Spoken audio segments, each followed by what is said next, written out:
Hello everyone, welcome to RiseUp's daily answer writing program. So today we have chosen another question from society. This was asked in 2020 as a 10 marker question. So the question is from the topic regionalism. So the question is, do you agree that regionalism in India appears to be a consequence of rising cultural assertiveness? Argue. So the question is asking whether regionalism in India is a result of cultural assertiveness. Do you agree is what they are asking. So here in this question, if you are structuring this question, we should be writing an intro. Most of you will be thinking about writing the definition for regionalism. That's fine to write the definition of regionalism. You can write that. And they are asking, do you agree that it is due to the consequence of rising cultural assertiveness? So we need to say regionalism is a result of rising cultural assertiveness. So we should connect regionalism as a result of cultural assertiveness. And also we should say regionalism have several other causes like other driving factors or other factors. So these are the two dimensions that we need to bring.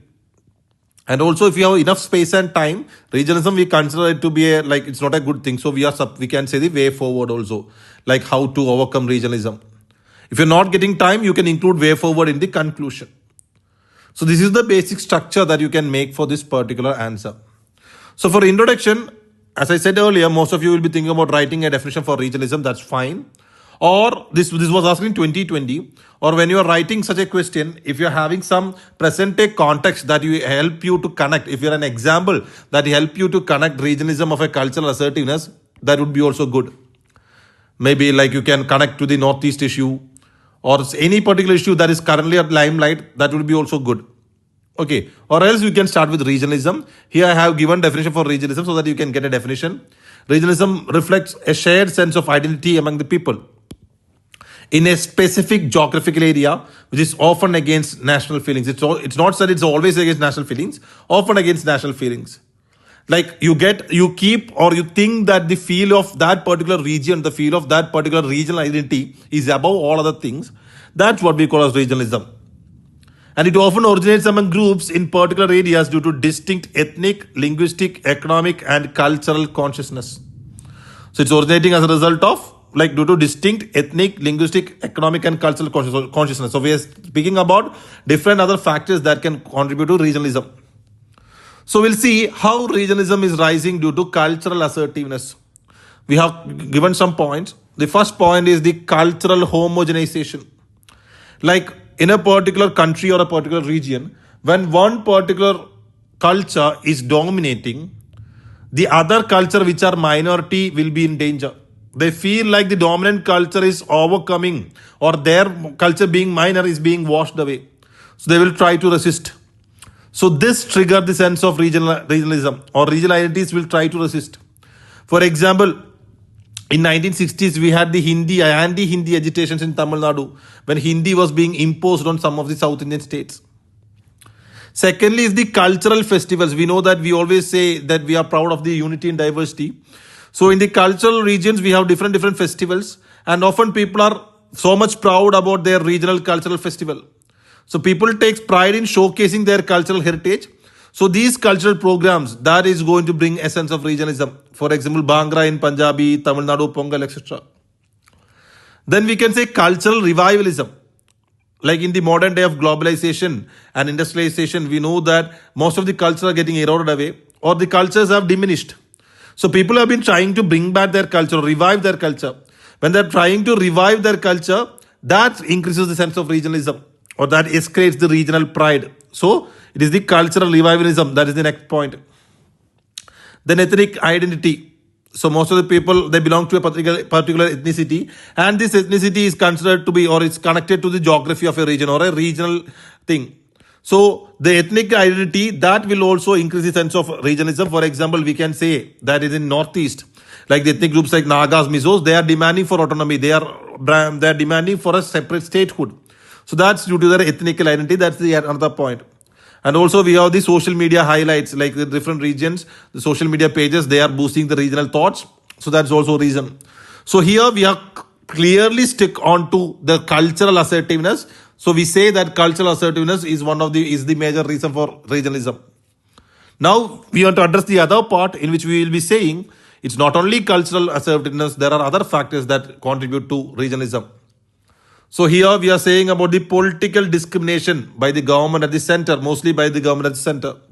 For example, if your particular region, suppose a particular region is getting neglected, or a particular region is not getting enough representation, or the particular region is getting exploited, obviously this region, people of this region will come together. They will have the sense of region and they will fight against the government which is neglecting them. So that is the one thing that increases regionalism. Okay, when the people are not getting the rights that they demand for or that they deserve for. That's the reason. For example, Telangana movement, it's one such thing. Then there are several regional political parties whose existence are largely based on that regionalism. Because they want people to stay together under one feeling of that region so that they get their particular amount of vote. So it's the vote bank politics.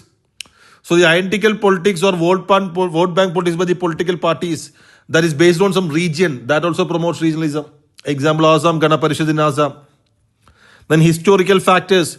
Some of the earlier regional kingdoms or the followers of that real regional kingdoms, they have made regional identities in different parts of India. Example, Rajputs. Resource deprivation.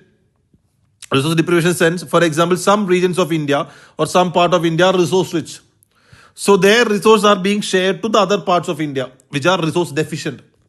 So they feel like these are the resources that their people should be having, but it is getting shared to some other people. That they feel like they are getting exploited. So that can also turn to regionalism. Example, Jharkhand movement. And obviously, the interstate disputes, maybe water disputes or other disputes or resource disputes, the interstate disputes that is often rooted in cultural differences, they also reinforce regional identity. For example, we have the dispute between Kerala, Karnataka and Tamil Nadu, or any other water disputes you can mention. So here we have established that regionalism is not only due to cultural assertiveness, there are other reasons as well. Now, if you are getting, like after writing these points, if you are getting space and time, you can go for way forward. Way forward in the sense, regionalism, how to control regionalism, or how to overcome these issues. I have included this way forward point in the conclusion. So in the conclusion, the first sentence says, regionalism is a result of cultural assertiveness and various other factors. This sentence seems to be very general sentence, not a specific point is mentioned there. But it is important because the question has asked, do you agree? So we want to say whether we are agreeing or not. So I am saying that regionalism is not only due to cultural assertiveness, but also due to various other factors. And it can be best addressed through cooperative federalism. Cooperative federalism is something the government is also aiming for. So we are holding to that point. Cooperative federalism is one of the methods in which we can control regionalism and respects and empowers regional identities. Okay, not only cooperative federalism, we should respect and we should identify or we should empower regional identities and we should turning diversity into unifying force. Like the diversity of India should be our unifying force for a stronger and more inclusive India. So with a future prospect, I have concluded the answer. So this is the way you can write this type of questions where you can write one side that regionalism is due to rising cultural assertiveness and there are other factors on the other side and take a futuristic conclusion. So that's it for the day. We'll see again with another question, another answer in the coming day. So thank you very much. Keep writing.